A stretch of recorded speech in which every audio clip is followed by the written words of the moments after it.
नमस्कार दोस्तों, अल्टीमेट्स के 21st इशू में आपका स्वागत है। तो अब तक आपने देखा कि मेकर का डोम खुल चुका है और उसमें स्पाइडरमैन, आयरन लैड, डूम और अमेरिका चावेज़ आ चुकी है। तो वही बाहर सारे अल्टीमेट्स वॉर पर उतर आए हैं और उन्होंने काफी सारी जगहों पर हमला किया है। अब इसमें ल्यूक केज भी आता है जिसने सारे प्रिजनर को एक किया है और रिवॉल्यूशन पे उतर आया है और वो क्या करेगा यही हम इस इशू में जानेंगे। तो अब आगे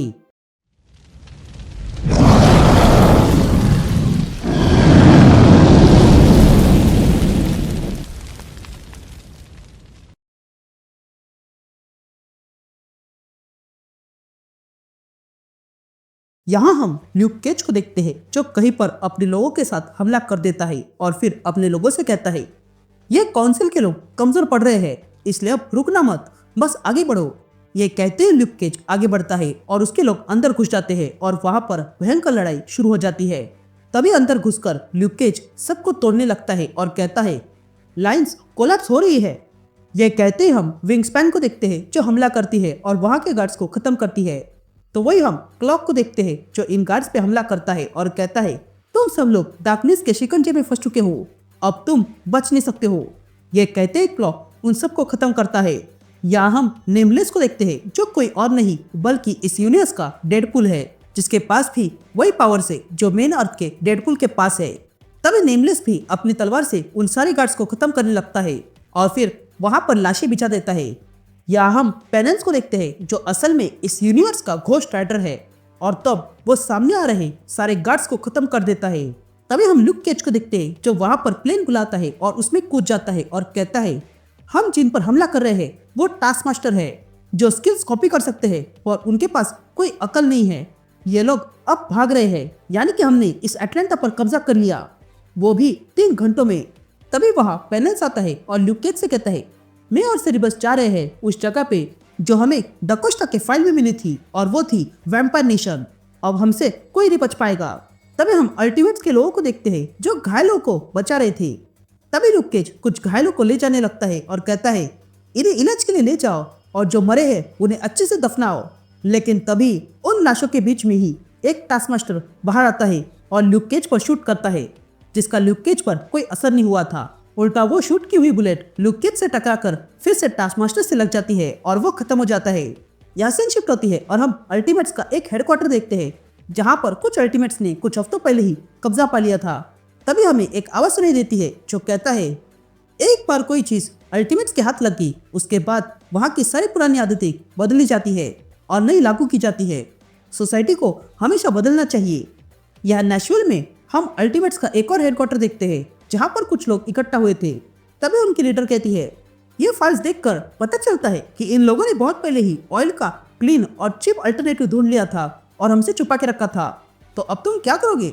यहाँ शार्लेट एनसी में हम हैमर वेपन को देखते हैं जहाँ पर भी अब अल्टीमेट्स के लोग काम कर रहे थे। तभी हमें वही आवाज सुनाई देती है जो कहता है कि अब ताकत लोगों के हाथों में है और अब से हम प्रोडक्टिविटी प्रेडिक्ट करेंगे। मॉडर्नाइजेशन से अब डरना नहीं चाहिए बल्कि उसे अपनाया जाएगा। अब लोग कम काम करेंगे, प्रोड्यूस बहुत सारा करेंगे और बेहतर लाइफ जिएंगे। यहाँ कैंसर सिटी में हम रोबोट्स की चेकिंग को देखते हैं। तभी हमें वही आवाज सुनाई देती है जो कहता है इन सारे वॉर क्राइम्स को अब डॉक्यूमेंट किया जाएगा और प्रोसिक्यूट किया जाएगा। जो डिफेक्टर्स होंगे उन्हें सबमिट करने के बाद ही अपनाया जाएगा, वो भी टेलीपैथिक स्कैन से।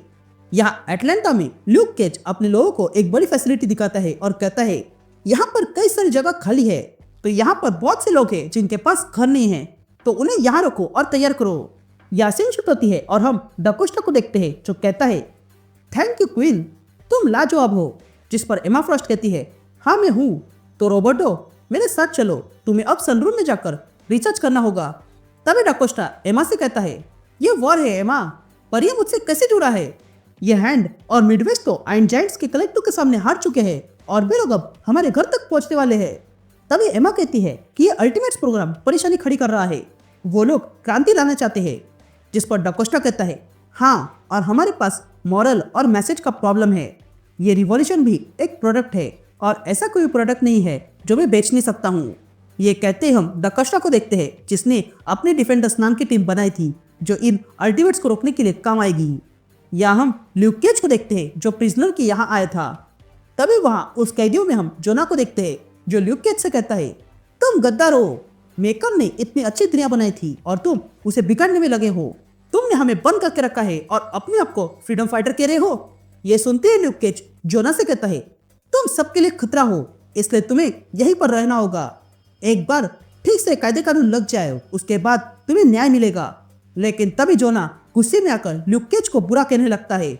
लेकिन तभी अचानक से उन सारे प्रिजनर्स पे हमला हो जाता है और वे सारे ऑन द स्पॉट मारे जाते हैं।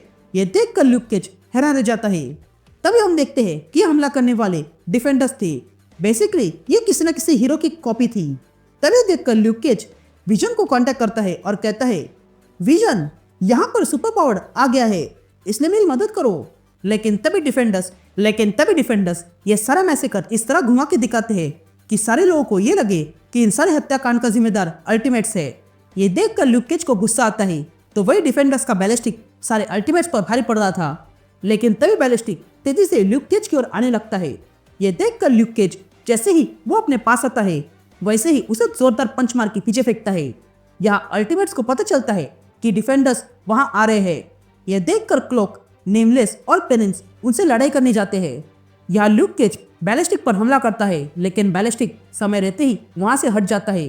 तभी वहां पर बाकी सारे डिफेंडर्स आ जाते हैं और हमला करते हैं, जिसके कारण वहां पर भी लड़ाई शुरू हो चुकी थी। सारे अल्टीमेट्स डिफेंडर्स के साथ लड़ाई करने लगते हैं और सब कुछ टूटने लगता है और डकोस्टा इन सब के पीछे अपना पॉलिटिक्स चला रहा था। इधर हम डिफेंडर्स की थोरा को देखते हैं, जो थॉर की कॉपी थी। तभी थोरा ल्यूक केज पर हमला करती है, लेकिन ल्यूक केज उसके वार को डॉज करता है। लेकिन तभी थोरा अपने हैमर को चार्ज करके ल्यूक केज पर जोरदार थंडर बरसाती है। यहाँ मार्वल बॉय पेनेंस से लड़ाई कर रहा था। तभी मार्वल बॉय अपना साइज बढ़ाता है और पेनेंस को अपने पैरों तले कुचल देता है। यहाँ नेमलेस का सामना डिफेंडर्स के ब्लैक नाइट से होता है, जिसमें ब्लैक नाइट अपने तलवार से नेमलेस के दोनों हाथ काट देता है। तो वही यहाँ डिफेंडर्स की एक और मेंबर क्लोक को पकड़ लेती है। ये देखकर क्लोक कहता है, ये तुमने कैसे किया? जिस पर विजन क्लोक से कहता है, ये डीके की सुंदर बेटी है और वो हल के साथ सीखी है, इसलिए वो ऐसा कर पा रही है। यहाँ हम देखते हैं कि सारे अल्टीमेट्स इन डिफेंडर्स के सामने कमजोर पड़ रहे थे। तो वही डकोस्टा ये सब न्यूज दिखाकर अल्टीमेट्स को बुरा साबित करने में लगा था।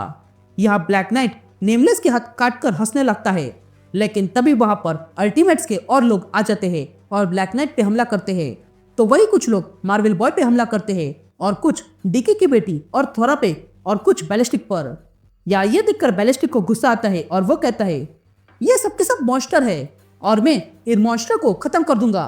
ये कहते ही बैलिस्टिक वहां पर हमला कर रहे अल्टीमेट्स के मामूली लोगों के आर पार होकर उन्हें खत्म कर देता है। लेकिन तभी पीछे से सॉन्गबर्ड आती है और बैलिस्टिक को पकड़ती है और जोर से चिल्लाती है, जिस कारण बैलिस्टिक पूरी तरह कमजोर हो जाता है और मारा जाता है। या ब्लैक नाइट भी अल्टीमेट्स के लोगों को मारने लगता है, लेकिन उसे पता नहीं था कि पीछे नेमलेस के हाथ वापस आ चुके हैं। और तब नेमलेस फिर से अपनी तलवार उठाता है और एक ही झटके में ब्लैक नाइट का सर उसके शरीर से अलग कर देता है। यहाँ हम देखते हैं कि क्लोक ने डीके की बेटी को अपने क्लोक के अंदर के डार्कनेस में हमेशा के लिए कैद कर दिया था। तो वही बहुत सारे अल्टीमेट्स के लोग मिलकर थोरा को पकड़ते हैं और तब ल्यूक केज थोरा से उसका हैमर छीन लेता है और थोरा पे ही वार करता है, जिस कारण थोरा का भी अंत हो चुका था। यहाँ पेनेंस का बीस्ट मार्वल बॉय को भी खत्म कर देता है। ये देखकर अल्टीमेट समझ जाते हैं कि वे लोग जीत गए हैं और तब ल्यूक केज थोरा का हैमर लेकर ये जीत की घोषणा करता है। यहाँ दूसरी तरफ हम एमा और डकोस्टा को देखते हैं, जो देखते हैं कि वे लोग हार चुके हैं। तभी डकोस्टा एमा से कहता है, तुम्हारा ये प्लान फेल हो चुका है। जिस पर एमा कहती है, नहीं अभी नहीं हुआ है। जिस पर डकोस्टा कहता है, हम अब हार गए हैं तो क्या हुआ, हम इन अल्टीमेट्स को हत्यारे साबित करके रहेंगे। लेकिन तभी यहाँ ये पता चलता है कि एमा फ्रॉस्ट ने डकोस्टा का साथ छोड़ दिया था और वो डकोस्टा को कंट्रोल करती है और कहती है, कौंसिल ने मुझे पर्सनली कॉल किया है, वो भी तब जब तुम्हारे कारण मेकर के एसेट खो गए।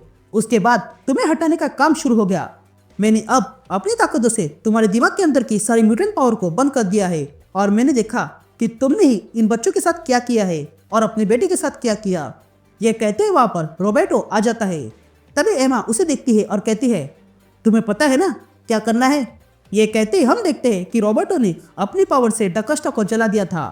यहाँ बाहर हम एमा और ऑब्लिट को देखते हैं, जो वहां से जा रहे थे। तभी एमा कहती है, चलो यहाँ से जाते हैं। अब मैं हेलफायर क्लब की मेंबर होने के नाते नॉर्थ अमेरिका पर हमारी जितनी भी फोर्सेस है वो वापस लाती हूँ।